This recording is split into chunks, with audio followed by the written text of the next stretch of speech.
On March 17, 2018, 27-year-old Elena Vasquez and her boyfriend, 29-year-old Carlos Mendoza, set out for a weekend hike in the Sonoran Desert near Ajo, Arizona. Their Toyota Tacoma was found 3 days later at the Organ Pipe Cactus National Monument parking area, doors unlocked, keys still in the ignition.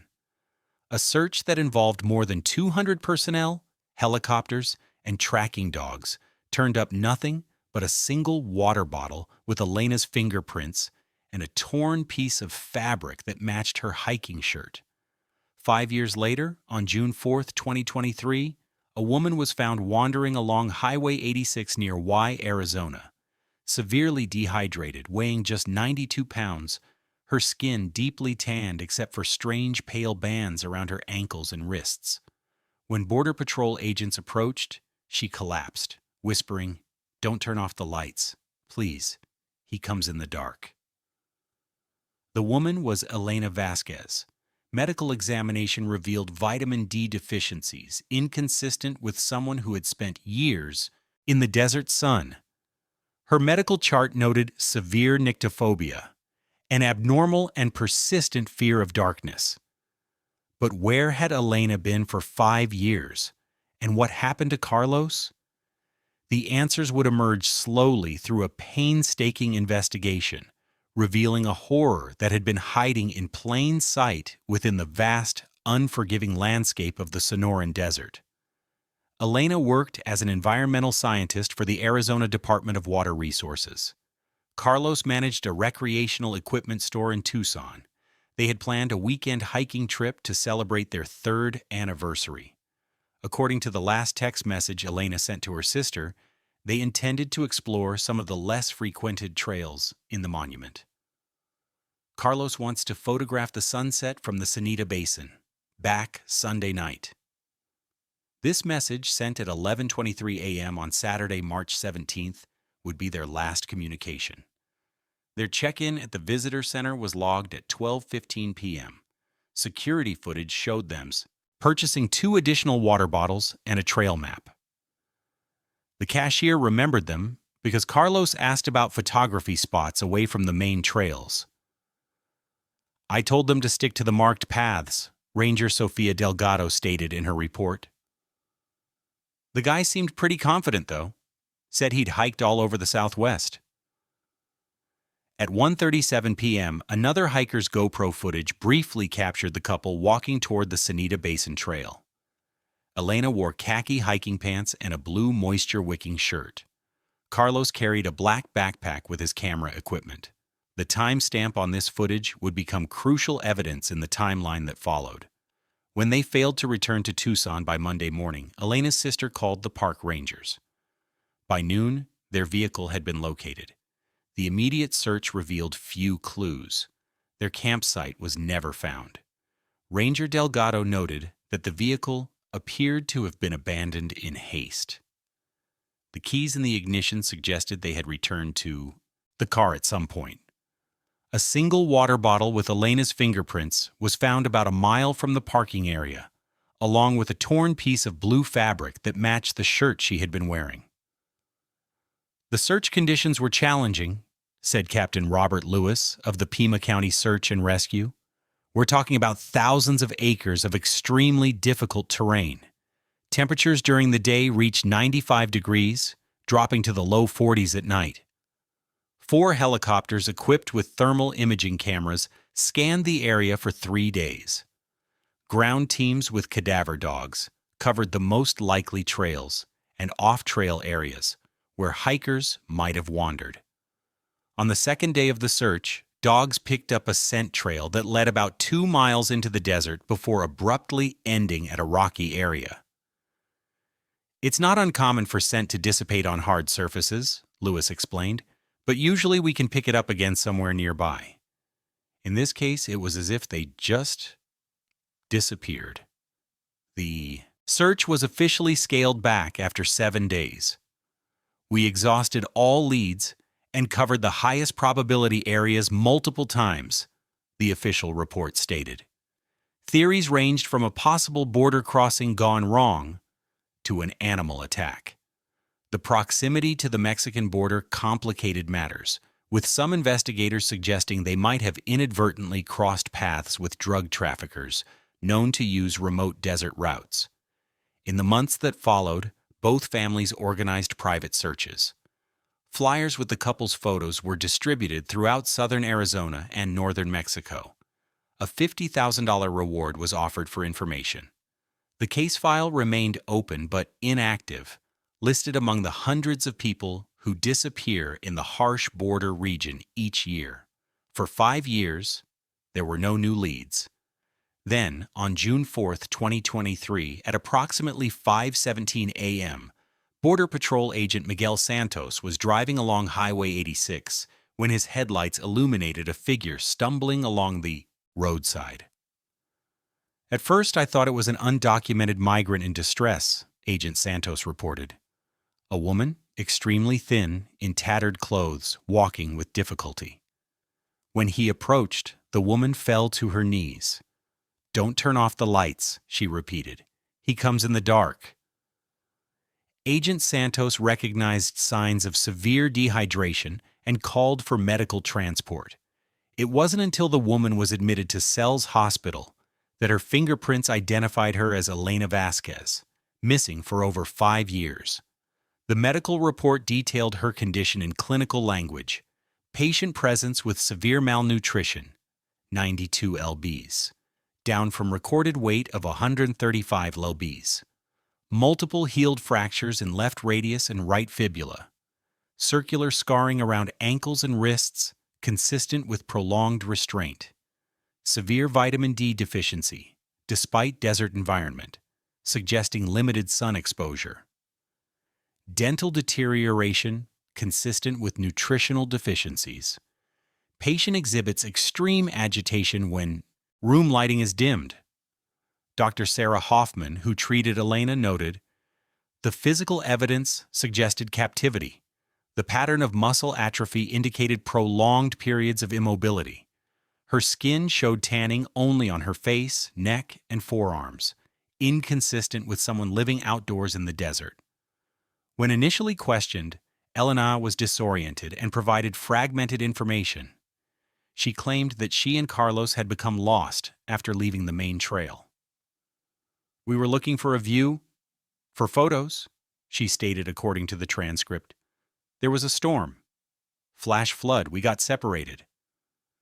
She claimed she had been wandering the desert alone for years, surviving by finding water sources and occasionally breaking into remote hunting cabins.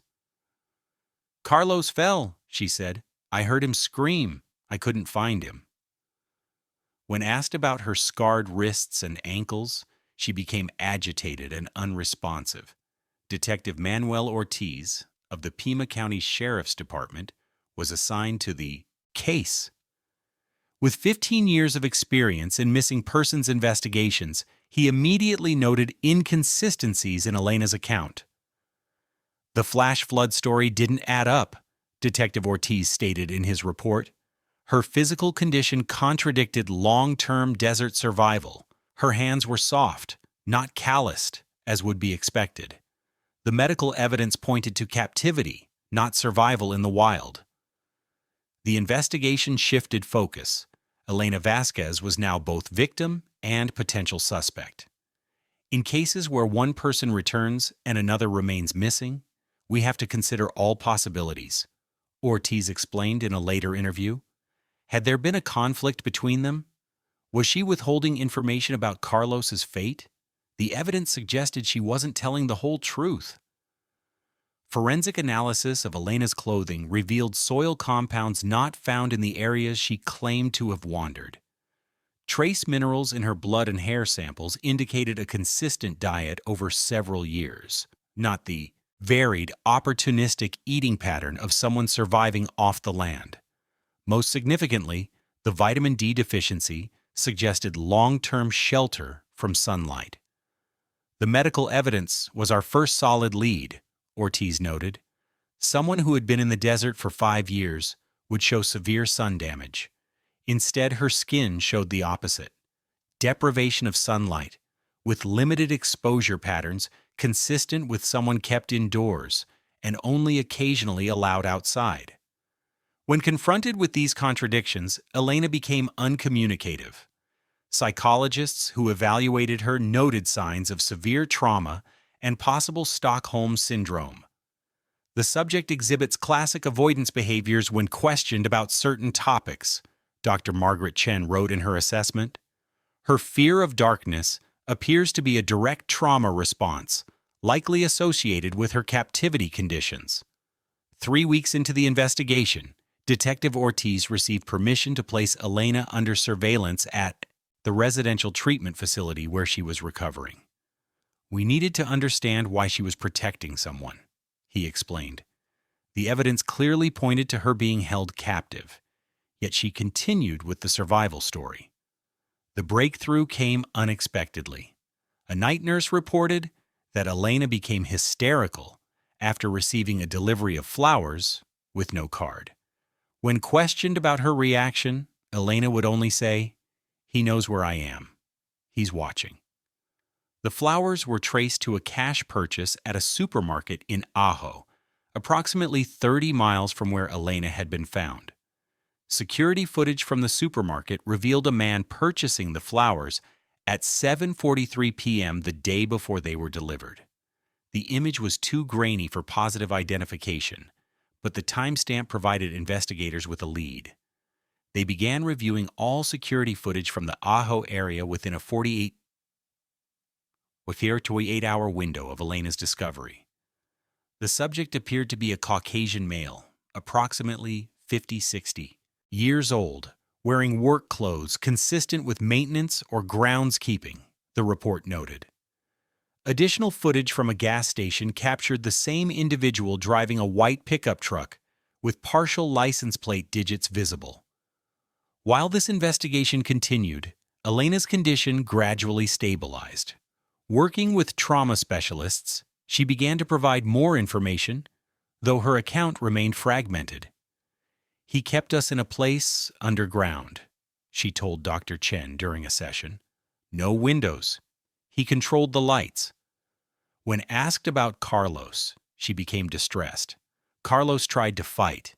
The first month, he kept trying. She wouldn't elaborate further. The investigation faced a critical challenge. Elena's fragmented memories provided few concrete details about the location of her captivity. However, when shown maps of the area, she had a strong reaction to a particular region northwest of the Organ Pipe Monument. "Not there," she said, becoming visibly anxious. "Never go there."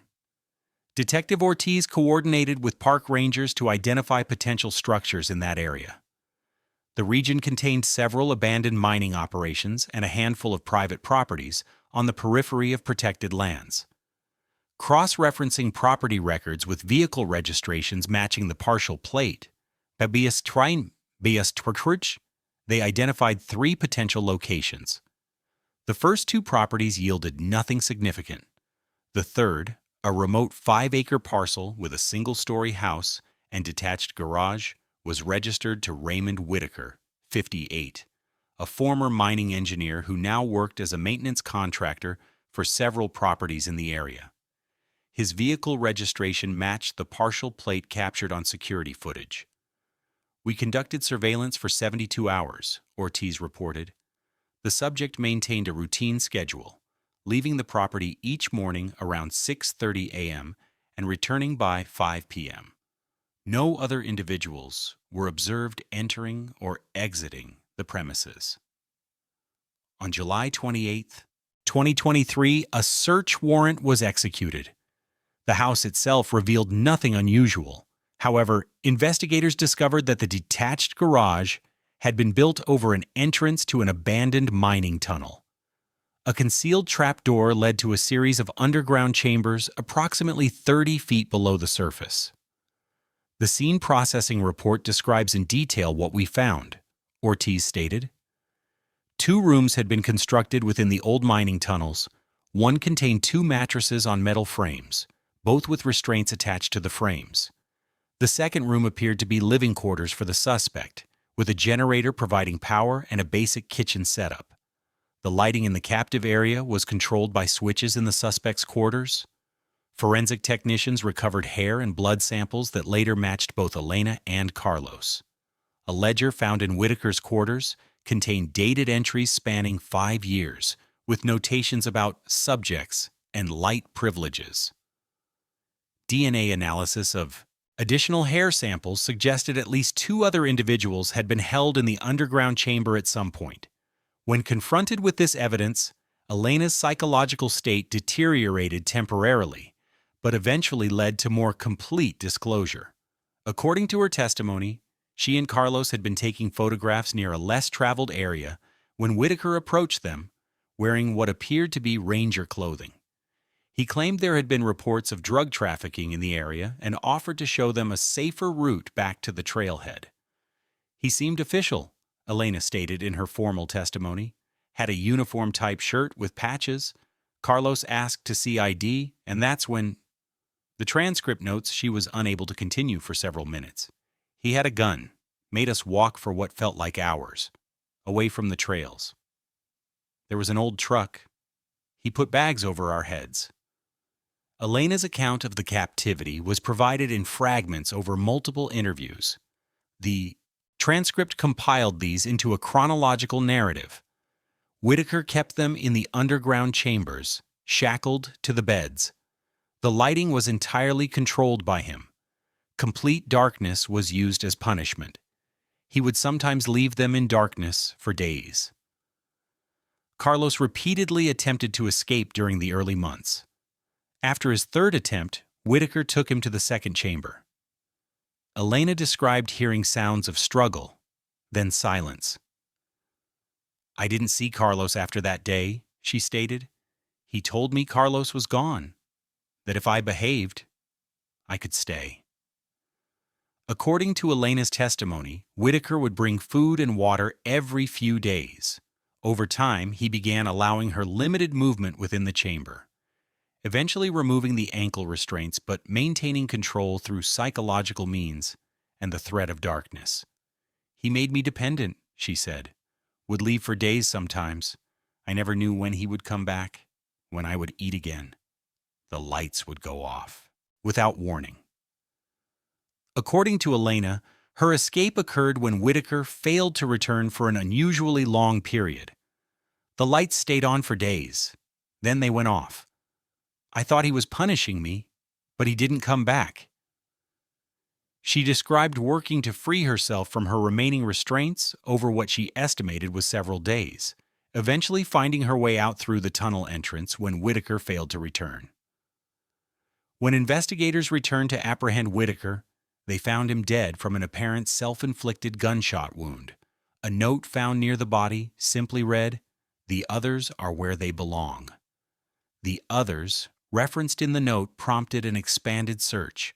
Ground-penetrating radar identified a disturbed area approximately 100 yards behind Whitaker's property. Excavation revealed human remains later identified through dental records as Carlos Mendoza. The medical examiner determined he had died from blunt force trauma to the skull approximately 4.5 years earlier. The report noted that the condition of the remains was consistent with burial shortly after death. Further excavation uncovered 2 additional sets of remains. One was identified as Michael Rodriguez, 31, who had disappeared while hiking in the area in 2015. The second set of remains belonged to Alicia Fernandez, 24, reported missing in 2016. Both had been listed among the hundreds of missing persons cases in the border region. The investigation into Whitaker's background revealed little to explain his actions. Employment records showed he had worked for several mining operations before becoming a maintenance contractor. Neighbors described him as quiet and kept to himself. No criminal history was found. A journal recovered from his residence contained writings that investigators described as disturbing but not explicitly threatening. Dr. Chen, who continued to work with Elena during her recovery, noted in her reports, "The subject exhibits complex trauma responses. The use of darkness as a control mechanism created a profound psychological dependency. The lights represented survival in her captive environment." Elena remained in treatment for 8 months. The medical records indicate ongoing therapy for PTSD, malnutrition-related conditions, and severe onychophobia. The patient requires a nightlight at all times, Dr. Hoffman noted. Darkness triggers severe panic attacks with physical symptoms including tachycardia, hyperventilation, and occasionally loss of consciousness. Upon her release from the residential facility, Elena moved in with her sister in Phoenix. According to follow-up reports, she maintained a strict routine that minimized exposure to darkness. The subject sleeps with multiple light sources, the case file notes. She begins to show anxiety as sunset approaches and must complete a security ritual before attempting to sleep. 1 year after her rescue, Elena provided a final interview for the case file. When asked if she had any insights into Whitaker's motivations, she responded, "He said once that people don't appreciate the light until they know true darkness. That was his experiment, I think, to see how long we could survive in his world."